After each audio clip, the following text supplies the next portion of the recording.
Morning Form 36, moving on to the Javelin. Now this is one of my favourite events. This is the one I did as a child.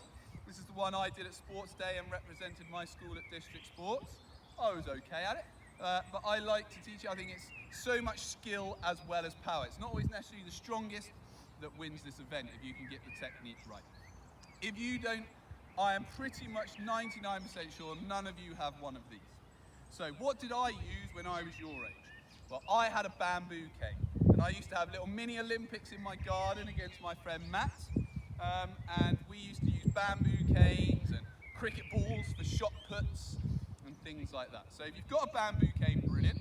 If you don't have a bamboo cane, you can still practice the technique with a Nerf. If you haven't got a Nerf, you can use a ball. If you want to, you can go find a nice straight stick from the woods. That will work exactly the same as well. The principle's the same. If you use a stick, it might not fly quite right, but you're still going to get the technique. What I want us to have a go at first is just to experiment with trying to get the stick, the bamboo cane, to fly and come up and down. In javelin, if you throw it and it lands tipped down, tail first, it's a foul. And so getting the angle right is really important, and that angle's at 45 degrees. So we basically need to release it here. So what I want you to do, get a stick, have a play around, throw it dead flat, because if it lands flat, that's a foul. Have a go at throwing it up high, and that will actually arc quite nicely. But what we're looking for is distance as well. So have a play around, just stand. I'm going to face this way so you can see what it looks like.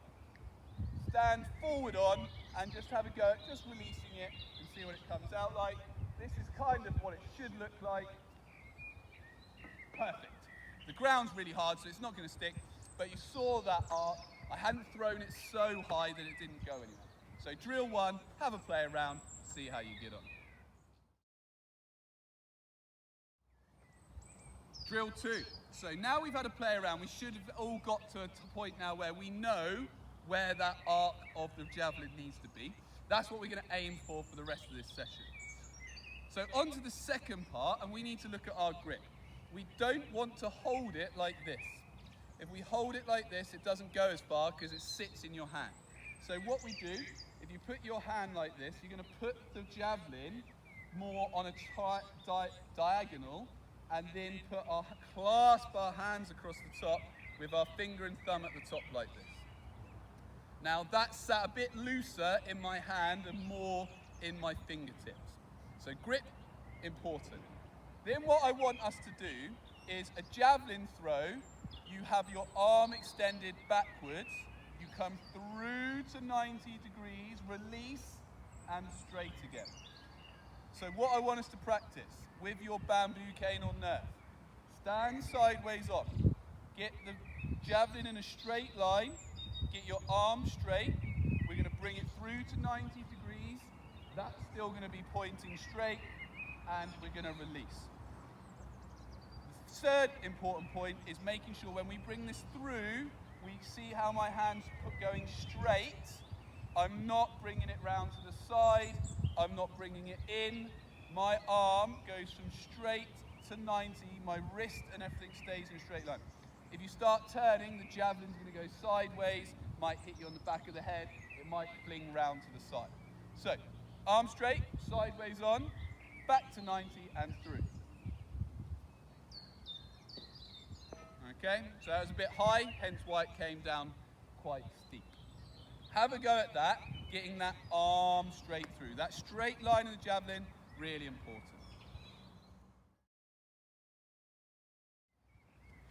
Okay, and on to the last drill that we're going to go through for the basics of the javelin, and then after half term, I'm going to pick this up again, teach you the last couple of steps, because there's quite a lot to learn in one session.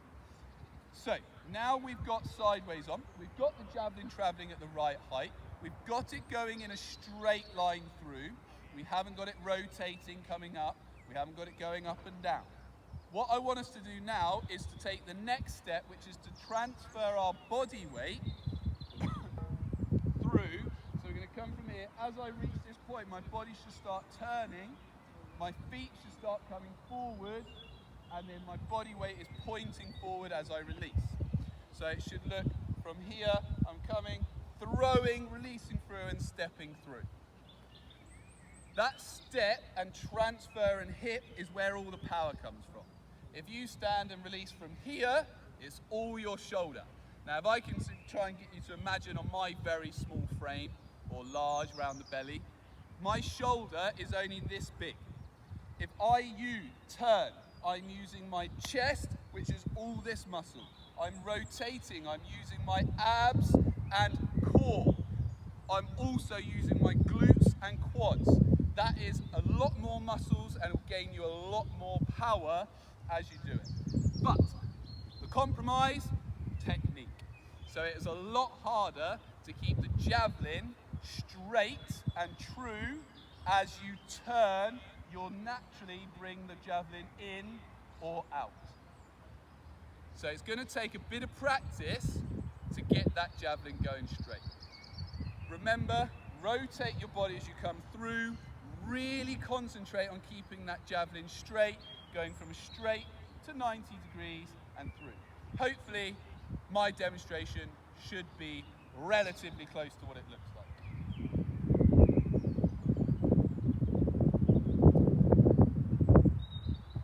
Yeah, not too bad. Little bit of a low trajectory, slightly curved round from where I brought it round slightly on my twist. But keep up with those things, have a go, and I look forward to seeing you on Friday with a new challenge from me and Mr. Birch.